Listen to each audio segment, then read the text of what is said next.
Good evening, it's Wednesday, November 1st. Welcome to a new episode of System Update, our live daily show that airs every Monday through Friday at 7 p.m. Eastern, exclusively here on Rumble, the free speech alternative to YouTube. Tonight, the musician Roger Waters really doesn't need much of an introduction. His band Pink Floyd is one of the most successful and influential in the history of all of rock music. Albums like The Dark Side of the Moon and The Wall have become among the best-selling and most well-known albums in the last 6 or 7 decades.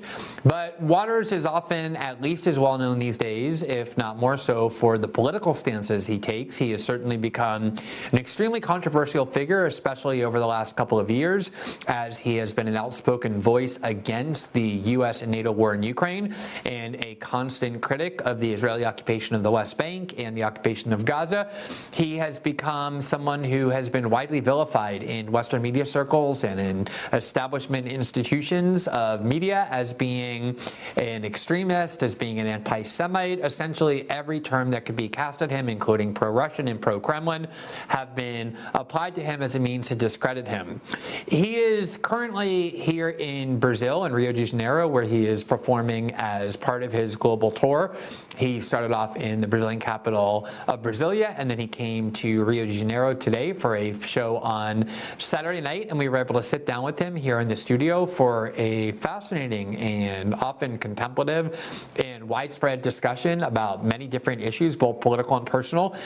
He came to Rio de Janeiro in 2018 as part of his tour back then, and I was able, along with my husband David Mirandas, to spend a fair amount of time with him during the entire week that he was in Rio, and got to see a side of him that I think most people don't see, especially those who are subject to the vilification campaign.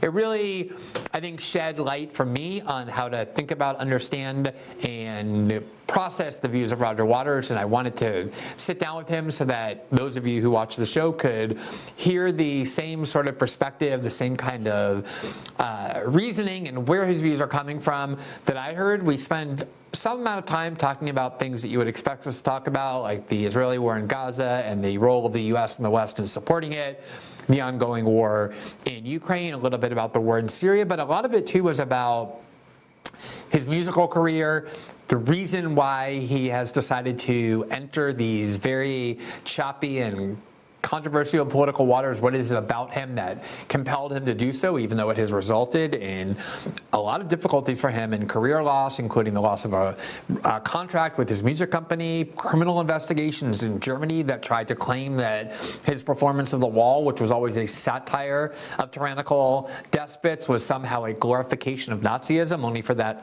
to spread, including into Brazil, where the Brazilian government warned him that if he came here and tried to perform The Wall with that uniform, he could run afoul of Brazilian law and would have federal police agents at his shows, making sure that he was in compliance. The Brazilian government backed off of that, but he has been a person who has been kind of a lightning rod on a variety of issues that we cover here in our show, including free debate and the weaponization of anti-Semitism and what happens to you when you oppose American wars and Western foreign policy. And I really kind of did not expect the interview to go the way that it did. He was very reflective, very contemplative, in a very honest way, oftentimes emotional.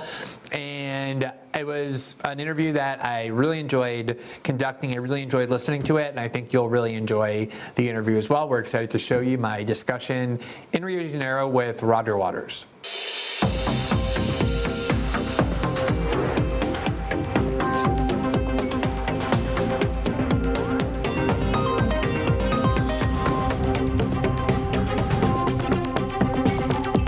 Roger, welcome back to Rio de Janeiro, and it's great to see you. I'm so happy you took the time to talk to us today. Thank you very much. I'm happy to be here. Sure. So you're in Rio because it's part of a global tour for your show. Yeah. And I've seen in interviews you playfully referring to this as your first farewell tour, I guess, kind of slightly mocking musicians who say, this is my last tour, and then they never seem to go away. Well spotted. What's that? Well spotted. Yeah. So I'm just wondering, though, do you have any sense that you're kind of thinking about stopping at least these intense global tours, or are you going to keep going for as long as you like it and as long as you can? I probably will stop it fairly soon. Whether this will be the very last one, I don't know. I've only done one show in South America so far, which was Brasilia a few days ago.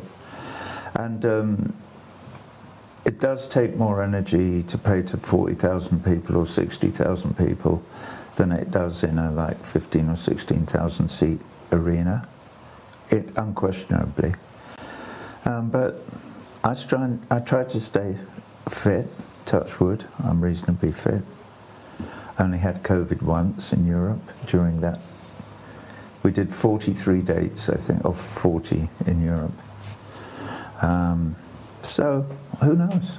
Well, the last time you were here was 2018, and my husband, Dave Moran, and I were able to spend a fair amount of time with you, and one of the things I remember both of us talking about was kind of marveling at how much energy it takes, not only to do the show, we saw that show, and you know, it's like intense physical work on top of the music, but one of the things we saw was that you're not someone who just gets to a city and stays in your hotel. You were seeing a lot of communities, a lot of meeting with a lot of political activists, with kids.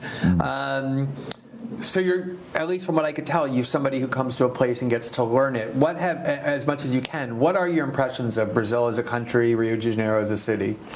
The thing I was thinking, by the way, I met Lula. Oh, you did? What, on this trip? In Brasilia, yeah, the day before the show. Because the last time you were here, he was in prison, I believe. About to go to prison, or already in prison.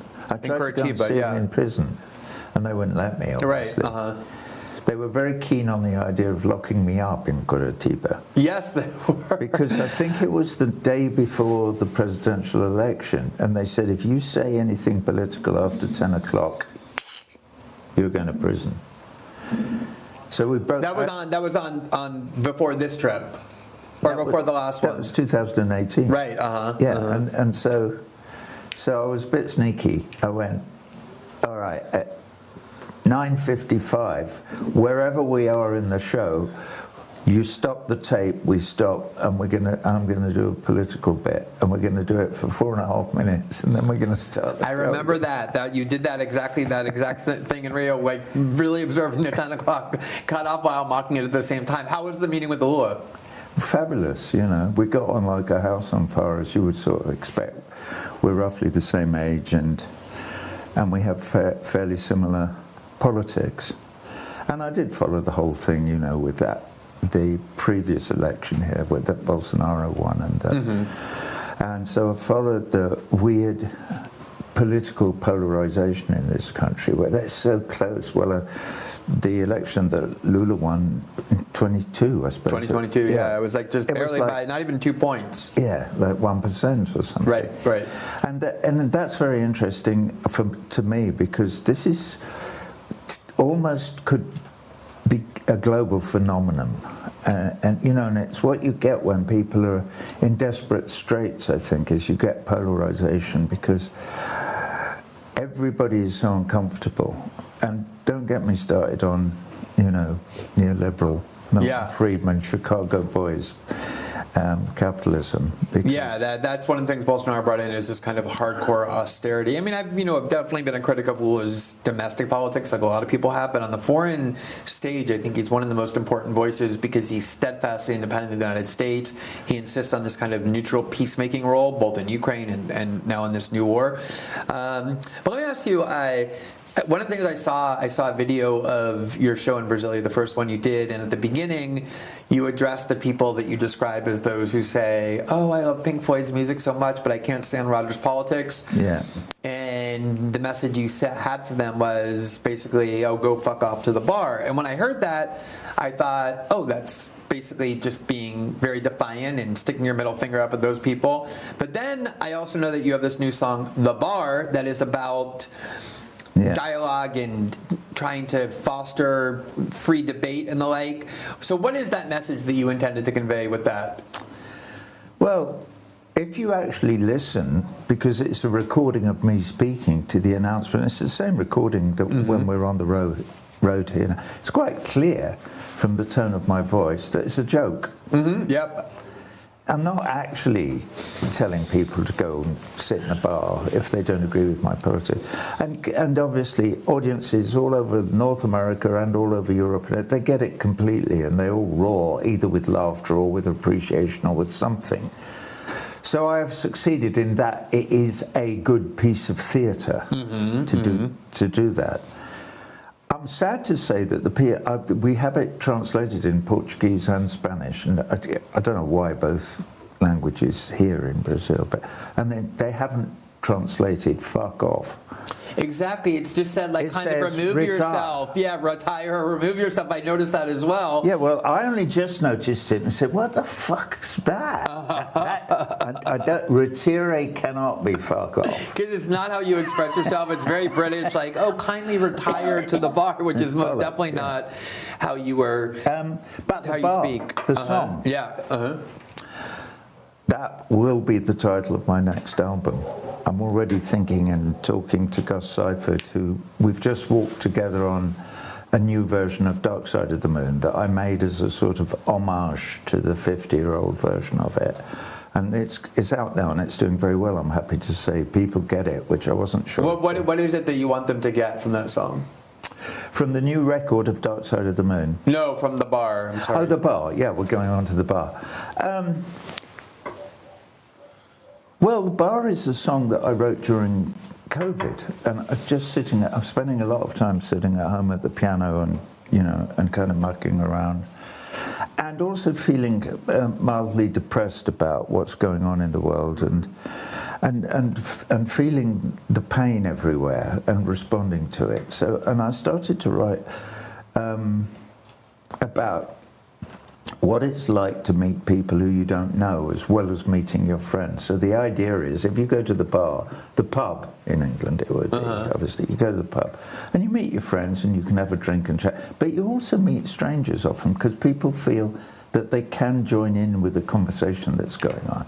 So you meet people who have different opinions to you, and you exchange opinions with them, but you feel safe. You don't feel like you often do, or I often do, so that if you say something that the man doesn't like, you're liable to be dragged off and locked up. Julian Assange, our good friend Julian Assange, a case in point. They're killing him. Yeah. And they're trying to extradite him to the United States, where they will kill him. However, fast, slow, we don't know, but that's what they're trying to do. For speaking out, okay, he wasn't in a bar, and he did organise a series of techniques to disseminate information to people who need it. But for that, which is not a crime, well, you are willy-nilly a publisher doing this. This is a TV station, so you're publishing.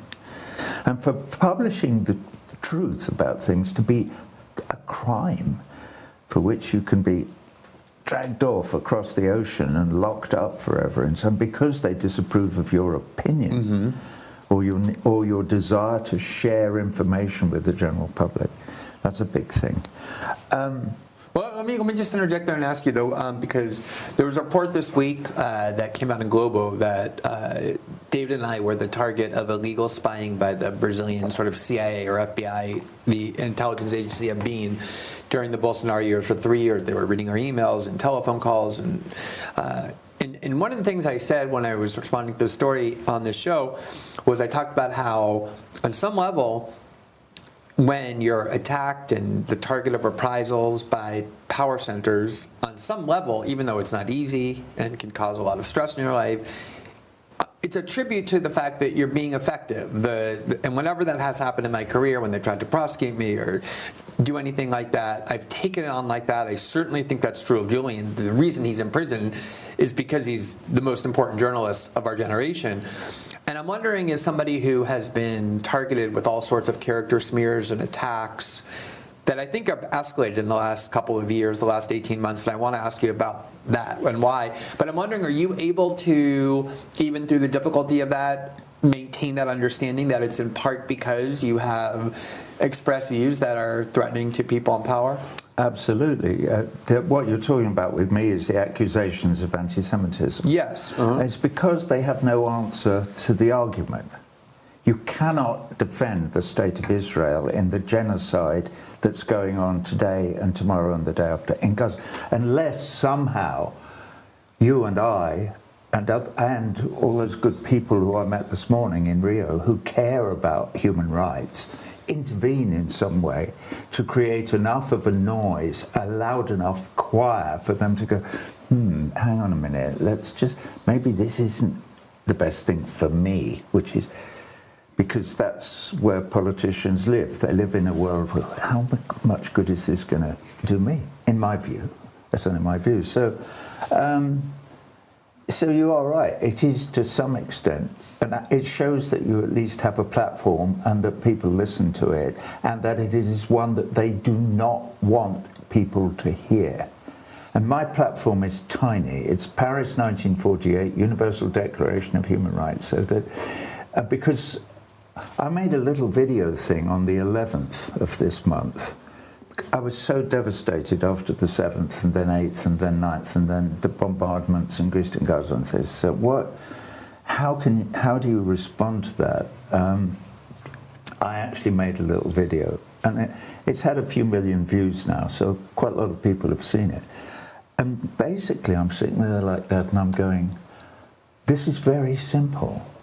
Either you believe in the Universal Declaration of Human Rights or not. Mm-hmm. So it's a very small question, you know. So if I'm sitting opposite Netanyahu or somebody, and he'll start talking, but hold on a minute, do you believe in the Universal Declaration, those 30 articles, or not? Well, now do you or don't you? Because if you do, you cannot be following the foreign policy and domestic policy that you do, because you don't. You believe in human rights for you, well, and the irony but of not this, for them. And the irony of this is, a lot of these concepts of protecting civilians and the laws of war and crimes against humanity came after World War II as a response to the fact that we had these two horrific wars, and as weapons are getting more potent, we decided we couldn't just say, oh, well, in war everything is fair game. We needed concepts that everybody was bound by, and it was in part a response to the Holocaust and the murder of Jews, although not only. And so to watch Israel then kind of turn around and become the leaders and insisting that that framework be abandoned, or that it doesn't really apply to them, is the height of irony. But I let me ask you, because you've always been a critic of the Israeli occupation of the West Bank and the blockade of Gaza and the treatment of Palestinians, and you've always been called anti-Semitic for that reason, as any of us are who defend Palestinians. I'm an opponent of the whole Zionist exercise. Right, but my perception, these attacks on you have gotten a lot more escalated and a lot uglier and a lot more widespread and a lot more intense than, let's say, the last 18 months. And you're not just somebody who speaks on Israel, you speak on the dirty war by the CIA in Syria and the U.S.-NATO war in Ukraine. Why do you think, first of all, do you agree it's gotten worse? And if so, why do you think that's happening? I think they're getting frightened.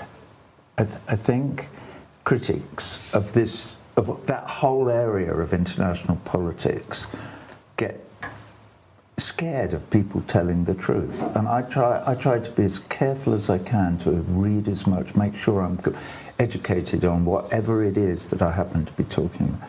There's something, as I've explained before, that I learned from my mother.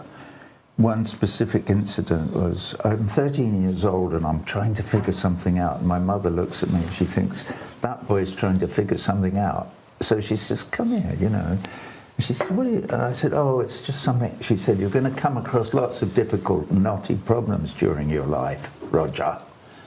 And this is what you do if you'll take my advice. Okay, Mum, what is it? She said, you read. Whatever it is you're trying to figure out, read all sides of the story. Don't just read the things that affirm your views. Read everything, so that you and ground yourself in it. If you, for instance, if it's an international thing, look at the geography. Read the history. Find out. When you've done that, you've done all the heavy lifting. The hard work is over. Well, what do I do then, Mum? And she said, the next bit's easy. You do the right thing. And there was a schoolmaster in the thing in the town hall in Rio today, and he was talking about working with his children and about education and things like that. So, and I remember, I said, my mother was a teacher like you, you know, and you were teaching your children in your school exactly the same thing that she tried to teach me when I was a teenager.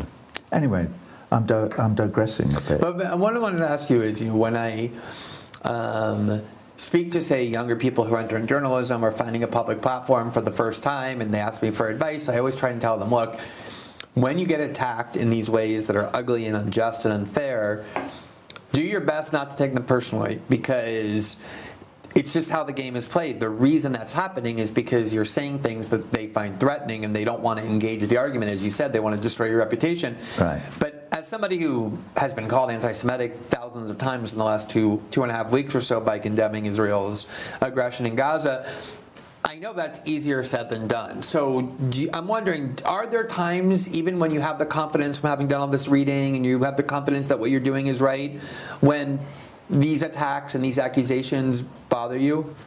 Sure. When they come close to succeeding. As for instance, on my European tour recently, the Germans, the Israeli lobby in Germany, which is extremely powerful in Germany, they've made public protests for Palestine illegal.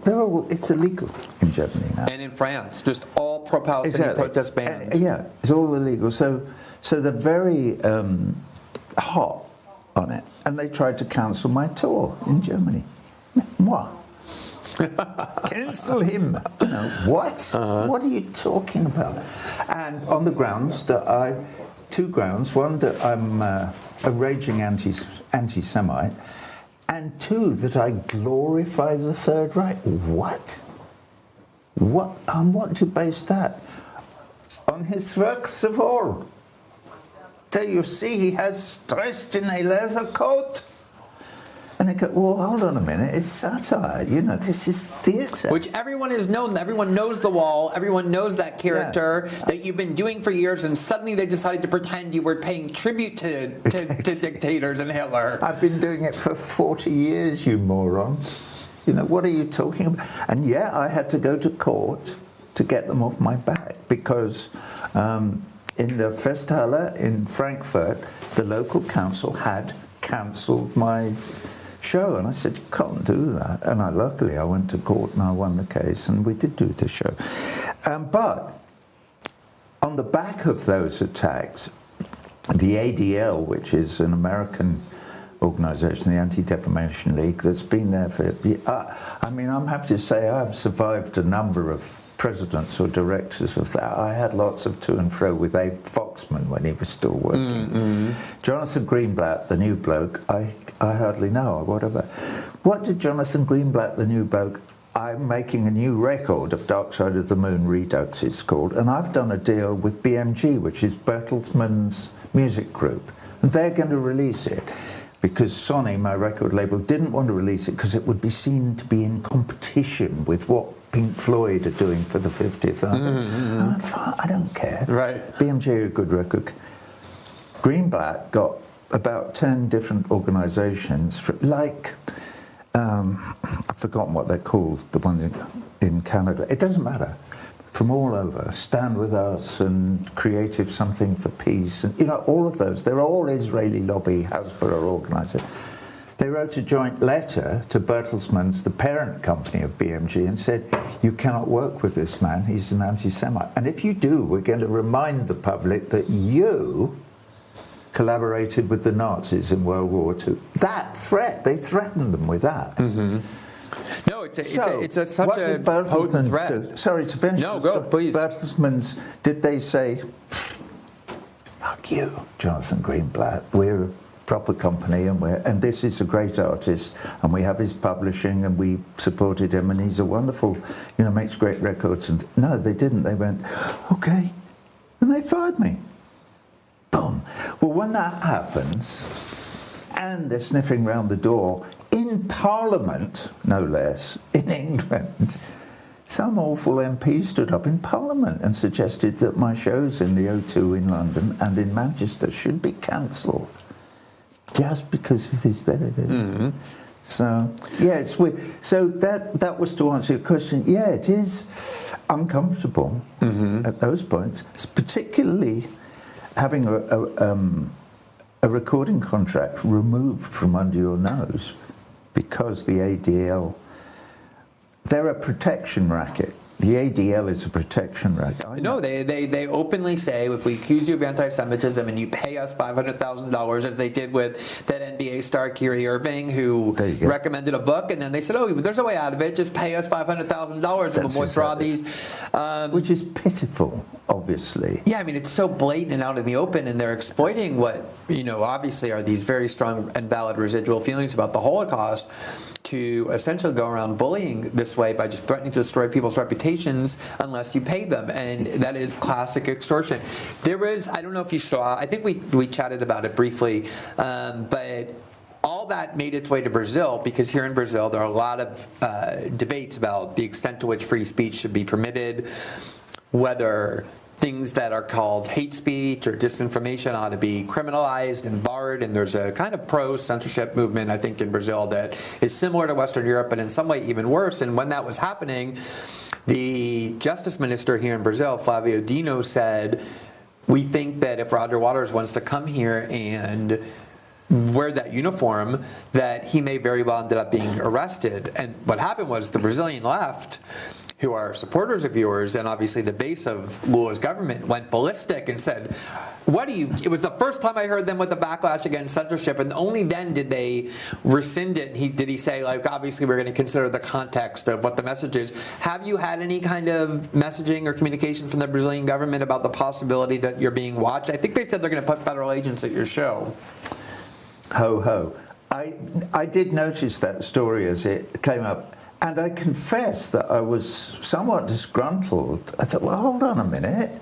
My mate Lula, who I tried to go and visit in prison, is the bloody president now, and his justice minister is conniving with others in this nonsense. Because the powers that are behind these attacks, it's worse in Argentina and some other countries. The Israeli lobby is very, very powerful. And I mean, what's happened to me over the last 20 years or so is the thing that pisses me off most, if I'm honest about it, and I am honest about it. For instance, I was involved in a charity because I was asked to, working for a thing called Stand Up for Heroes. So it was stand-up. It was comedians going to the Beacon Theatre once a year in New York and raising money for badly wounded vets. And Bob and Lee Woodruff are the names of the lovely couple who run it. And they asked me if I would sing a song or something. And I went, I'm not sure I want to be standing on the stage showing off around all these people with no arms and legs, And they said, well, we're having a cocktail party at the Natural History Museum. Would you come along? And so I went, yeah, okay. I can do that, sure, and have a look and meet a few. Yeah, okay. So I walked into the big room with whales in it and stuff, and there were all these vets and whatnot. And there was one bloke sitting in a wheelchair, no legs and only one arm, looking a bit on his own in his dress blues, a Marine. So I went over and I walked up and I kind of stood by his chair and I went, hello, how are you? Have you got a drink or whatever? And he was a bit like that. And then he looked at me and then he went, and he recognised me. And he went, and I went, yeah, it is. His name's Dom. I'm good friends with this man now. And he went, and before he could think about anything, he went, well, I play the guitar. And I thought, that's a bit of a stretch, And he saw me thinking that. And he went, well, I used to play the guitar. And I went, yeah, well, and it was just about to get into whatever the hell we were going to talk about, right? When he went, yeah, I don't play the guitar anymore. And I went, no, obviously. And he went, now I play the drums. Which he had nothing here. Here was from there. He had a little bit stump here. He had a prosthesis on it with a hole in the end for a drumstick. And he's a bloody good drummer. And you've seen him drum since? Of course I have. Yeah. He's in a band called The Resilient. And it's him and a guy called Tim Connolly. And I'm not going to be able to produce the names of the other two guys who are in the band now. But G. Smith and I used to go to Walter Reed every couple of weeks and work with these guys, and we put on a show at the Beacon. This was the point of the story. Then we did it again the next year, We moved into the theatre upstairs at Madison Square Garden. And the next year, which was 2014, so we did it 12, 13, and we were about to do it 14, when it was the middle of the summer, I realised I hadn't had the phone call. And I thought, that's odd. So I called a guy called Andrew, forgotten his name, who had produced those two shows, and said, why haven't I had the phone call asking me about dates in early November to do stand-up? And he went a bit quiet. I went, get your ass over here, I need to know. And he came over. They said, we won't give you a single dollar more money if you work with Roger Waters, he's an anti-Semite. But what about the band? What about the Wounded Men? Fuck them. They can't be on, because if they are, people will ask, well, where's Roger? Who was the bloke called Cohen who paid them $1 billion so he didn't have to go to prison? I don't know which story you mean. Well, he was a exchange and control or whatever. It was insider trading. It was a big insider trading. I'll find out and I'll send you his name. Yeah, I've seen that. It's a long time. It's 10 years ago now, so... Steve Cohen is Steve the... Yeah, Cohen. yeah, yeah. Steve That came Cohen. from the controller. Well, he was the big sponsor of that year's thing. He said, not a penny. And that's who basically said no Roger Waters. Yeah. First of all, let me just ask you about these issues with anti-Semitism for a second. Yes. You talked about the horror and sickness and disgust you feel watching what the Israelis are doing in Gaza, and I have to say, for me, and maybe it's just a byproduct of things I focus on, but I honestly don't recall anything that has made me sicker or more disgusted than seeing the level of suffering that's taking place in Gaza right now, and knowing that we're only at the beginning, way closer to the beginning than the end. It's one of the worst crimes, if not the worst one I've seen in my life. But when the attack on October 7th in Israel happened from Hamas, what was your reaction to that? Let's wait and see what happened. Well, it was my first reaction. My second reaction was, how the hell did the Israelis not know this was going to happen? And I'm still a little bit down that rabbit hole. I mean, didn't the Israeli army in those 10 or 11 camps hear the bangs when they blew up whatever they had to blow up to get across the border? There's something very fishy about that. Yeah, we had an Israeli Knesset member on who said it seems inconceivable. This is one of the most surveilled places on the planet. And there's obviously going to be a lot of investigation, maybe not an honest one, but Israelis are angry about that as well. What I'm asking about, though, is do you think what Hamas did on October 7th can be justified? Well, we don't know what they did do, but was it justified for them to resist the occupation? Yeah. But again, it's what you said, it's the Geneva Conventions. They are absolutely legally and morally bound to resist the occupation since 1967. It's an obligation. But are there limits on the way in which they can resist? As I said in the statement that I put out after it, I said, if war crimes were committed, I condemn them. I don't care who it is. And here we are now 3 weeks or so after. Do you think there's been evidence that's emerged that suggests they committed those? There may have been individuals. I was reading a news story this morning, which Grey Zone, our friend Max Blumenthal. So there's a long story which I read this morning, but Haaretz have finally come out with figures of how many people were actually killed and who they were on that day. On that day, yeah. And so probably the first 400 were Israeli military personnel. That is not a war crime. No, clearly everyone thinks military officials and military targets or soldiers in Israel are depends military if you believe in the Geneva Conventions or not, right? Or the United Nations. But what about targeting civilians or abducting them? No, of course not. No, right. Of course I don't condone that. But the thing was thrown out of all proportion by the Israelis making up stories about beheading babies. They even got the President of the United States, dotard that he is, to claim that he had seen photographs of the beheaded babies. Of the beheaded babies. Yeah. And then admitted that he actually didn't. Yeah. I mean, you know, it's. But what we do know is whether it was a false flag operation or not, or whatever happened, and whatever story we're going to get to. And we don't know if we will ever get much of a real story. It's always hard to tell what actually happened. They're calling it their 9/11. What the hell happened on the American 9/11? Nobody knows. Clearly, the official narrative has huge holes in it. Mm-hmm. And anyway, let's not go into the 9/11.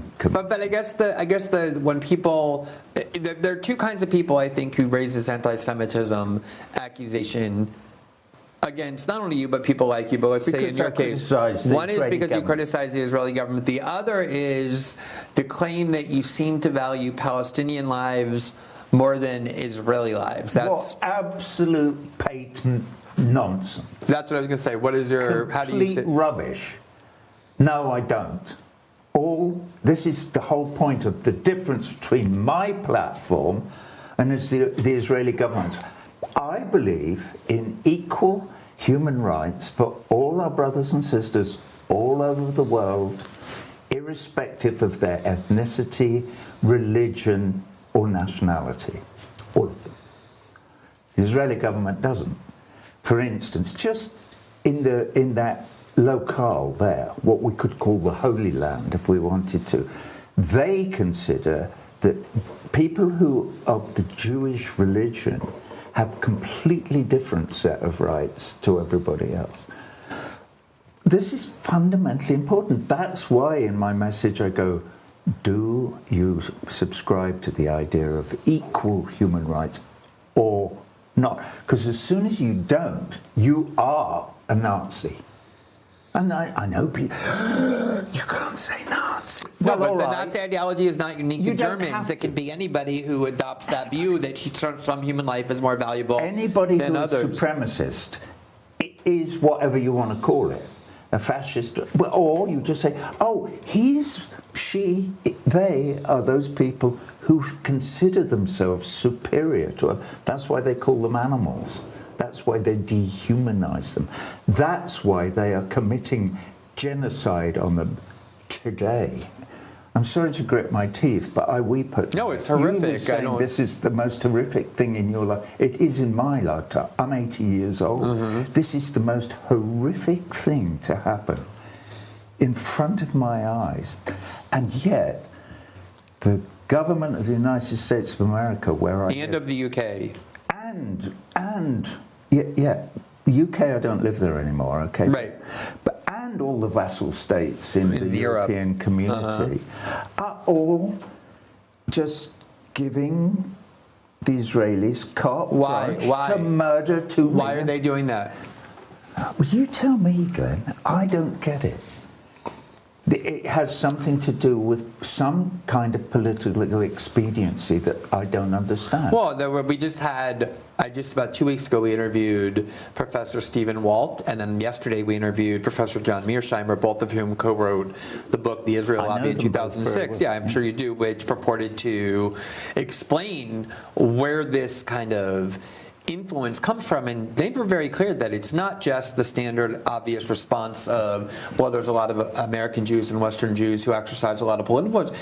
There's also, you go to Congress, as one of my friends who's a journalist, Lee Fong, did, and we interviewed him last night too, and he went and interviewed a bunch of members of Congress and said, why is your posture that you want to give the Israeli government anything it wants, that there's no criticism permitted, that they'll never say no to the Israelis? What kind of country has that posture toward others? And a lot of them will openly say, it's because we believe religiously that Israel has to be strong, because only then can Jesus return and have this rapture-like event. They're Christian fascists. They're hardcore Christian Zionists who somehow are Christians and yet don't value Palestinian life. Well, because they don't subscribe to my view, which is that we're all equal, we're brothers and we're all African. It was 150,000 years ago. There were a very few of us, and we were from Africa, and we spread out over this world. And, various of us settled in different places, and because of the weather and because we intermarried, some of us look different from others. But we now know, because of the genome, human genome, we know that we're all cousins. We're all related. And my goodness, particularly the Jewish people who claim that their ancestors are from the Holy Land are incredibly closely related to the Palestinians whose ancestors were, they're all Semites.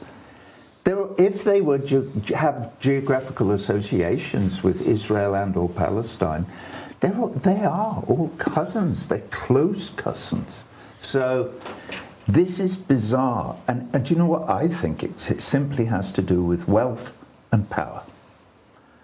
Those are the two defining well, why does this close relationship with Israel, or this kind of obsessive support for it, promote wealth and power in the West? Well, they need to promote disharmony all over the world. That United States foreign policy is basically about promoting disharmony as best it can, creating mayhem, causing wars like the one in the Ukraine, which you've spoken to Mearsheimer or whatever, and you've done your reading. You know the history.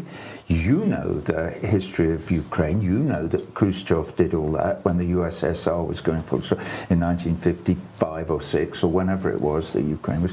You know all of this stuff, but most people have no idea. Most people buy the idea that Russia unprovoked invaded the Ukraine on February the 24th, 2022, or whenever it was.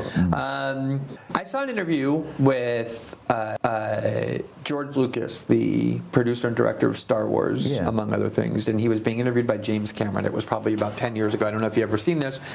No, I don't. But he was confessing something amazing, which was that when he made Star Wars, the empire that he had in mind that everybody was supposed to root against was the United States and the scrappy kind of guerrillas who were using inferior weapons but had this kind of spirit that would let them bring down the empire were the North Vietnamese. And the film was released in 1976. Imagine what Americans would have thought had they known that. And it was kind of this very subversive message buried in Star Wars. Were there political themes or political messages from the start in Pink Floyd's music as you saw them in the 60s and 70s? Let me tell you this. I think, because at the beginning of our career, 65, 66, whatever, when Sid came up to London and to share an apartment with me and blah, blah, blah, and Sid started to write songs, thank goodness, and great songs they were. Were we very politically motivated? Not in terms of the music that we were doing. Basically, we were a blues band until we branched out, mainly because of Sid's songwriting. I've got a bike, you can ride it if you like. It's got a basket, a bell that rings and things to make it look good. I'd give it to you if I could, but I borrowed it. We don't need to go there into a kind of weird seminar about what a great songwriter Sid was. Was I political? Yeah, I was. I marched from Aldermaston to Trafalgar Square once, and from Finchingfield to Trafalgar Square once as well, in the CND. I was the chairman of the Young Socialists in Cambridge when I was 15 years old or whatever, and also of the YCND there, and blah, blah, blah, blah. My father was dead, he was killed at Anzio. My mother was a communist up until 56, when she left in protest of the Russian invasion of Budapest in 1956. So yeah, my background is steeped in an attachment. The bottom drawer of the desk in our front room was full of hidden, forbidden books with photographs of what Bergen-Belsen and Auschwitz were like when, in the case of Auschwitz, when the Russians went in and freed everybody who was in there. And so one of my mum's best friends, Claudette Kennedy, she's got the Auschwitz thing on her wrist, and she was in a state of total turmoil and terror. And I was like, I'm this little kid watching this going on. Her kids were never allowed out of her sight because she was so traumatized. I'm getting quite emotional even thinking about it, because even talking about Claudette Kennedy and her children 75 years ago brings up into me what's happening in Gaza today. When you see that Al Jazeera chief holding his dead son in his arms, they killed his whole family. And that happened to family after family after family. And Joe Biden and Rishi Sunak are going, oh, they have a right to defend. What the fuck are you talking about? Defend themselves? This is arrant nonsense, and everybody knows it. And by the way, if you go back and read Lord Balfour's letter from 1970, it's only that long. It's not, it's that long. And the first bit says, Her Majesty's government looks with favour on the plan for make a homeland for the Jewish people in Palestine, British Mandate Palestine. And then the second paragraph says, so long as it in no way interferes with the religious or civil rights of the indigenous people who non-Jewish who are now living there. That's the second half of the Balfour letter. And I know you're humming me, but... No, I'm not humming you in the sense that I want you to stop. I'm humming you in the sense that I agree and I understand and I want people to hear this. Even then, and that's a year after Mr. Sykes and Mr. Pico had drawn the arbitrary shape of Iraq and Syria and all those things in the middle of the bloody First World War. So yeah, what I'm saying is that Zionism failed before it started because it was not a desert. It was a flourishing, cosmopolitan, many different faiths and peoples and blah thing.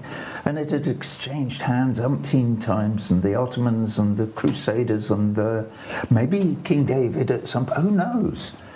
But this was not an empty spot on the map where you could take a few million people and say, there you are, now build. Oh, and there was all kinds of peaceful and thriving interactions between Muslims and Jews and Palestinians. And, always.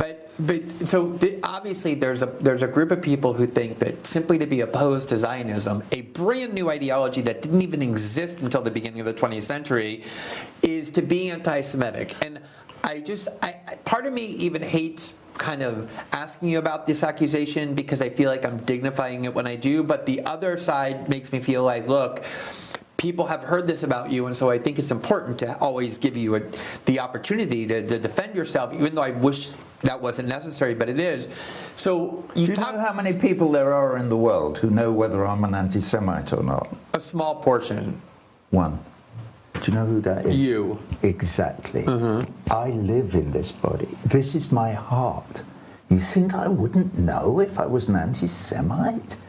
What?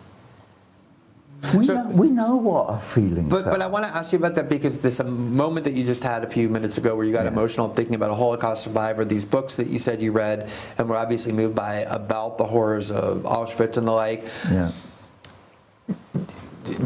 Do you have, and have you always had, Jewish people in your life who are important in your life who... Yeah, of course. Like I said, I even hate asking that, but I think course. I want people to know that. Yes, of course I have. And do you know what's a weird... Here's a weird thing. Part of the accusation, there was some weird saxophone player who played in my band for about 3 minutes in 2002 or something, 20 years ago, and came out and was explaining how all kinds of weird stuff, which I didn't recognize at all in any way, or whatever. Why am I telling you this? I know why. Because this came out into conversation here. There's a guy, I'm not going to tell you who he is, but there's a guy who is working for me in my crew now. He's been working for me for well over 20 years. And I was talking to my production manager about another kid who was an Israeli kid who was on the crew for the whole of the wall tour that I did, and who had concerns about some of the things I was saying about Israel. He was an Israeli, obviously Jewish, And so he confronted me about it, and I talked to him about, and I've got a lovely letter he wrote when he left saying, this was the best years I've ever spent in my life. I don't agree with you about absolute everything, but I admire you. And I really look forward to seeing you again, and blah, blah, blah, blah, blah, stuff like that. And my production manager said, well, yeah, like, and then he mentioned another name, and I went, who? And I went, and mentioned a specific job. And the guy said, yeah, well, you know he's Jewish. And I said, no, I had no idea. It never crosses my mind what somebody's religion is or their ethnicity. I couldn't care less. It's just, that's how I know that that's how I'm the one person who knows whether Roger Waters is an anti-Semite, and I'm not. Why, like I said, you do talk about other issues, Syria and Ukraine and U.S. foreign policy, Western foreign policy, a lot of different things, but this is an issue of great passion for you, as I can see here watching you talk about this. They're killing them. They're committing genocide. Why is this issue, how did this become such an important issue to you, of the all sort of very different types of human suffering on the planet? It's no more important to me than the Rohingyas or the slaughter in Indonesia after Suharto of anybody who was communist for it. They just curled them and threw them in the river. That's no worse than the Israelis bombing Gaza. It's exactly the same. It's murdering people for gain, is what it is. It's either gain of power or gain of their property or gain of their land. It's stealing something. And it disgusts me, whoever or whatever it is. And I wasn't there at the time, but for instance, the United States, we know that there was a genocide of the Native American people, not just in North America, here as well. I mean, the Portuguese in this country, or or in Argentina, or wherever. Yeah, though they colonized Brazil, and there was an indigenous population. That's settler colonialism, and it was disgusting. And what followed on from it was slavery, and that was disgusting too. And we're still living with the aftermath of those ideologies, which were disgusting, and they came from Europe, and they were disgusting. And we're only just now, like my meeting this morning in Rio de Janeiro here, where they gave me a medal for caring about human rights. There's one guy stood up and made a speech, and he's from the landless workers, WTS, or whatever. Yeah, and you go, come here, brother, let me give you, because I've read about you. I know what you're trying to do to save your country from the Bolsonaros of this world who want to sell it so they can put the money in their back pocket and piss off somewhere, or stay there and run the police force and have people killed, or whatever they do. I mean, I may be being a bit unkind, but I think it's important that people see this kind of strain that drives you on Israel and Palestine is a strain that drives you to comment on a lot of things. And I want to ask you, there are, musicians, like kind of just cultural celebrities in general, who avoid doing what you're doing for obvious reasons. Michael Jordan famously or notoriously said, when asked why he never comments on political controversies, he said Republicans buy sneakers too.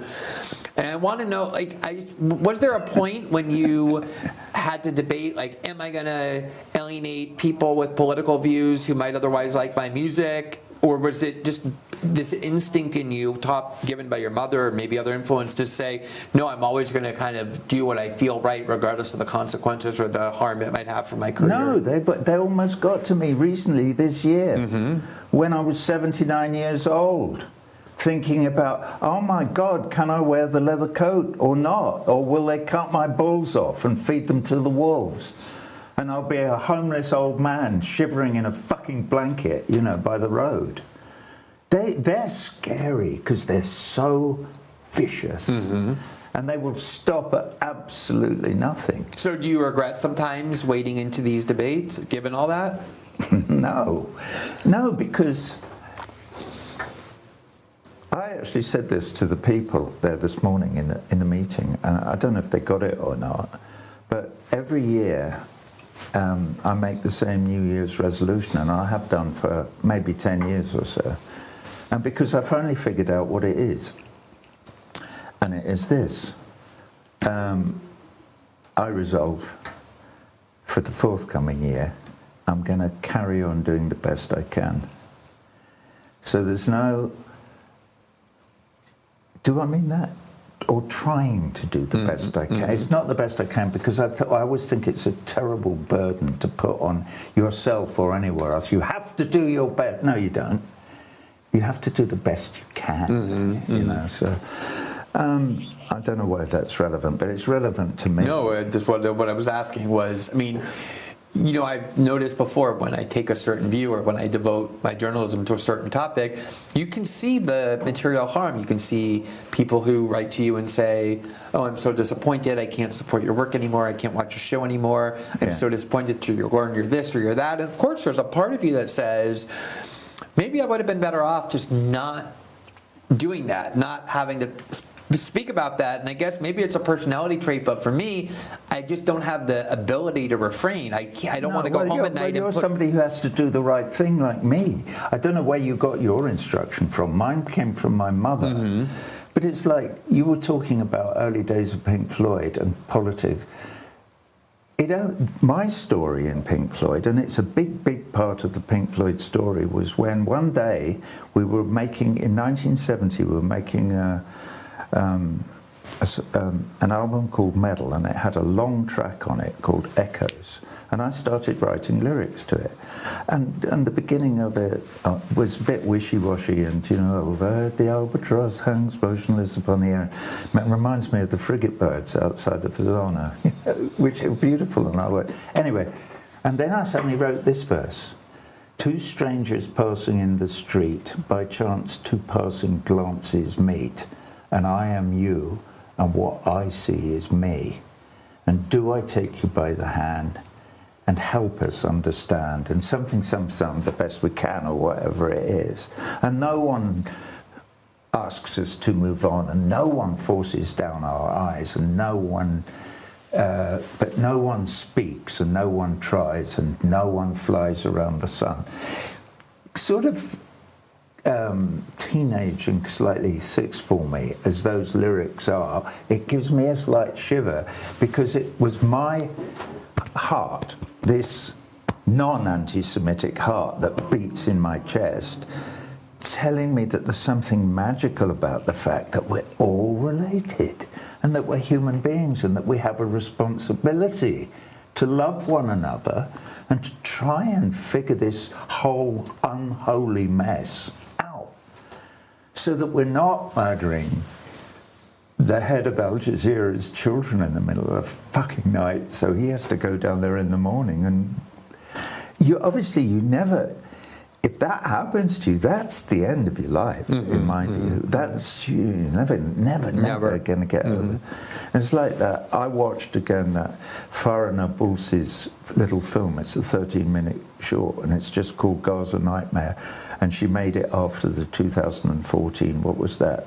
Cast Lead, I think it was. That. Oh yeah. You mean the Israeli bombing of Gaza? Yeah. One of the Yeah, and it's very, very moving and very, very descriptive. It's about a woman finding a way home, you know, through the bombed street and arriving and seeing that there's a hole where her sister's house is, and realizing that her baby's dead.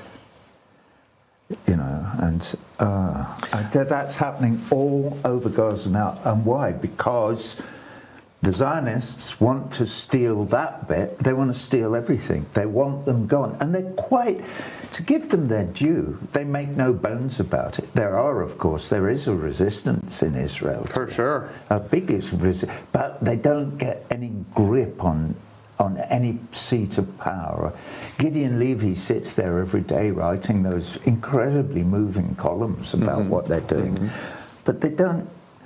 Well, that's what's amazing is, I mean, before this whole thing happened with Hamas's invasion and the like, Israel was kind of on the brink of a civil war. There's all this tension between the ultra-Orthodox and the secular Israelis, but also this idea that for a long time, the kind of thing that led American Jews in the West comfortably support Israel was this dream of a two-state solution. And now the most important parts of Netanyahu's government don't even pretend to they don't want a two-state solution. They want to drive the Palestinians out of the West Bank and Gaza and take it over and make it part of Greater Israel. They never did. Those people didn't. I mean, there were people Israelis who lost their lives, like Yitzhak Rabin and others, pursuing peace. I think there were Israelis but they're gone. They're marginalized. They're not the people in power any longer. No, they're not. Well, they never really were in power, in my view, looking back at that piece of Israeli history. You know, it's interesting, in Miko Peled's book, The General's Son, which I'm sure you've read, but because his father was, I don't know if he was chief of staff or just very high up in the IDF after the 67 war, when they won that very fast. With their sneak attack, let us not forget, they were not attacked by anybody. They attacked Syria and Egypt in the same minute almost. But after it, this guy, Mika Peled's father, went to the cabinet and went, that's it, we've won. We're in a very strong position. Now we can give Palestine their state. It's small, all right, but we can, and then we can live in peace. And they looked at one another and all burst out laughing and went, are you insane? We're not giving them anything. We're not giving them a postage stamp. We're getting rid of them. Yeah, and I think, when you look what the Israelis are doing now with, saying get out of northern Gaza, at the same time pressuring Egypt to open that corridor, they want to drive them into the Sinai. Yeah. And live in a tent, force them to live in tents and take over Gaza and rebuild it, pretending they're rebuilding it for them to come back. And of course, they're never going to come back, and that's going to become part of. They can go into partnership with Donald Trump. That was always his plan. Let's just turn Gaza into a golf course. Resort. I just want to, with the time we have left, ask you a couple just questions about things a little bit unrelated, but still related. I know you don't live in the UK anymore for reasons, personally at least, that I understand completely. But I've done a lot of work, a lot of my journalism involved the UK. Certainly the Snowden story had a lot to do with the UK. And I've kind of walked away of all the kind of elite cultures that I loathe. I think the British elite culture is the one I have the most contempt for. And when I was doing the Snowden story, the GCHQ was always the worst of the worst, worse than even the NSA. The British media were always most subservient. And when it comes to war, the modern day British pundit and journalist and sort of politician seems to have a almost visceral arousal for talking about war. They like to think they're Churchillian. This is always the kind of need to posture as tough guys, as these kind of people who are just so steadfast, stiff upper lip, this kind of mythology that has been fed to them. And every time there's a new war, they're the ones most aggressively demanding that their government support it. I don't know if you agree with that or not, but if you do, why is that? What explains that? Maybe it's the island people syndrome, the Little England island people syndrome. Maybe it's the traumatic response to all those Danes and and Saxons attacking, and then Then the Saxons eventually became the indigenous people. So the Brits originally. You had the Norsemen and they were constantly attacking this little piece of plum on the other side of La Manche. So maybe it's developed from that. And of course, there's a huge history as well of being the most successful settler, colonialist, vicious invading, stealing, plundering armies of all by far for hundreds of years. And so maybe they remember that as the good times, because I guess if you are the conquistadors, that maybe there's something addictive about that. We don't know because we weren't there. I wasn't there. Yeah, but it gets passed down culturally, I think, through the generations. And Churchill, they build the mythology. Churchill was a complete arsehole, and everybody knows it, who can read. This is the problem. I mean, what he did with the treatment of India and just a lot of his comments that about was people only 30 million people. Yeah. in a year. So just a couple more questions and then we'll end. But I think a lot of what we've been talking about has to do with an attempt to shut down debate. You have the song "The Bar" that's about that kind of debate, the ability to disagree without this recrimination. I think calling people like you anti-Semite is a way of trying to prevent there from being a real debate. Everybody now sees your example and knows, oh wait, if I speak up and criticize her, that's going to happen to me, and I don't have the same ability that Roger Water has to protect myself from it. It's a very effective means of closing debate. But another one that has become increasingly popular in the West is finding all sorts of ways to censor and control the flow of information over this innovation that was supposed to be the thing that would transform and liberate us, which was the internet. And there's all kinds of justifications offered for why that needs to happen. There's too much hate speech, it's too toxic, there's a lot of disinformation and deceiving people. What is your view of the claim by governments, Western governments in particular, that they need to be able to control the limits of speech and political debates in order to protect people from hate speech and disinformation? It's one of the few honest things they say. Is they say there's no way we could survive and do what we're doing, because they wouldn't admit this, but they are destroying the planet, and they're doing it hand over fist, because all of this stuff, perpetual war, for instance, is a smokescreen that's covering up the thing that we don't need wars to destroy the planet. Climate change is doing it. If we don't go to the bar, sit down, what would you like? A half a bitter? There you are. Right, what are we going to do about this? And try and figure some things out. And that the only way that the human race can find a way of organising things so that most people have a roof over their head and access to education and healthcare and all those things that mean a lot to all human beings is by cooperating with one another and tossing the profit motive out of the window, because it doesn't belong in life with us if we're going to lead a decent life where we can have amateur theatre, or nobody can live where I live now in the United States.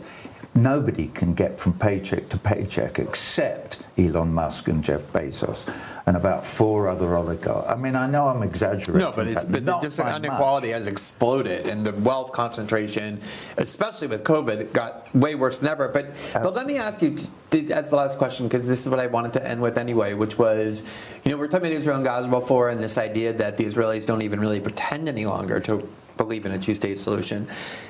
And the question then becomes, well, do you have any optimism at all about how this conflict can end? But I want to ask you that more broadly about all the things we've talked about, the wars and the suffering and this inequality. Well, are you optimistic? And if so, why?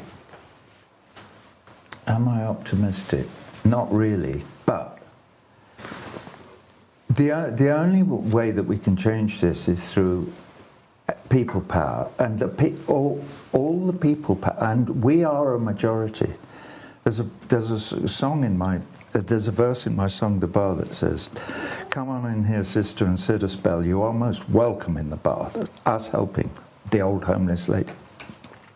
We may seem few, but we are many. Have you been travelling far? And we are many. But they control the media, so they control the narrative. And so long as they've got Rupert Murdoch, and a few other oligarchs telling us what we are allowed to and what we're not allowed to listen to, read, and believe more, is why all this stuff about Zuckerberg and his connections and Google's connections with the Pentagon and the CIA and the meetings that they have all the time and how they're making policy are terrifying beyond all belief, because we've all read George Orwell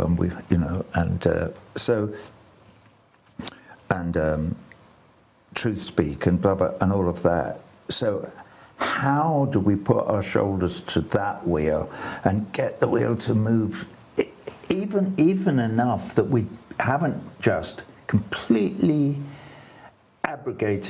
not abrogated, but got rid of our responsibility that we have as individuals to say, no, and human rights is the brick upon which we have to build. Because it's the only really sensible idea that has come since 1789 and the end of of the divine right of kings. They literally believed in feudal times that there was God and then the king. Until the Enlightenment, that's what the central belief of human organization was. And then the clergy, and then the nobles, and then everybody else. And the everybody else, the sans-culottes, were irrelevant, completely irrelevant. Well, the Enlightenment was just going, hang on a minute, this doesn't make any sense of any of the science that we actually know.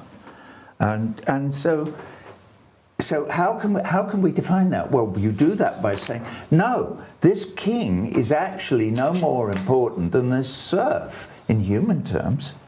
And this serf needs to have exactly the same rights under the law, not under God or under the king or under the nobles or under people who went to fucking Eton, under the law as this guy.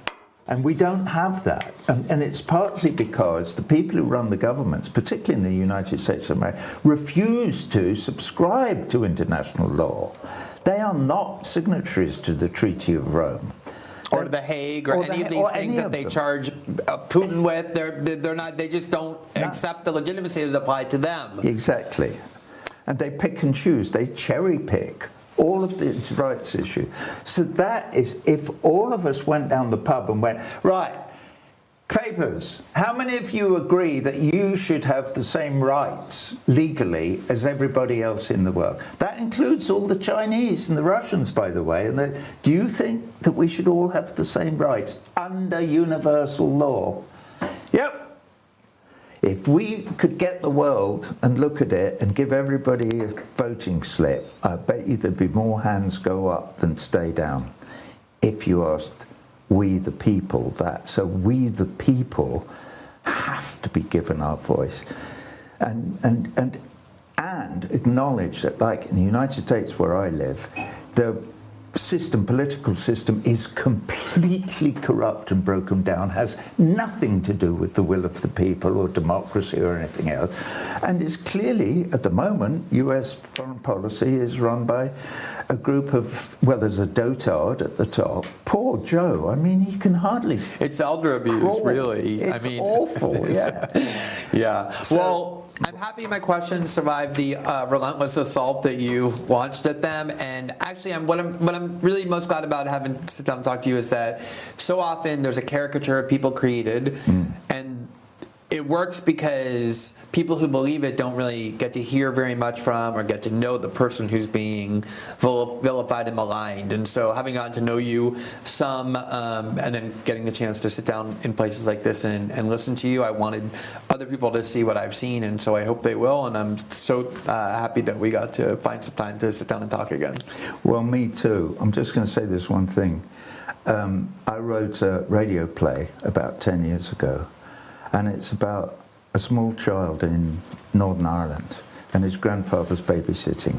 Anyway, the kid has a nightmare. Grandfather goes in, and the kid says, "Grandpa, they're killing the children."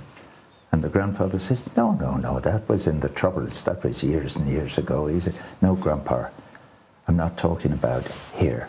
I'm talking about over there." And the grandfather says, "We'll go and find out." And the rest of the play is about him finding out. And they want the answer to this question: why are they killing the children? And that's the question that I want answered today by these motherfuckers. Yeah, that is a question that I think is both vital and very difficult to answer. Thanks so much. Really appreciate talking to you. All right.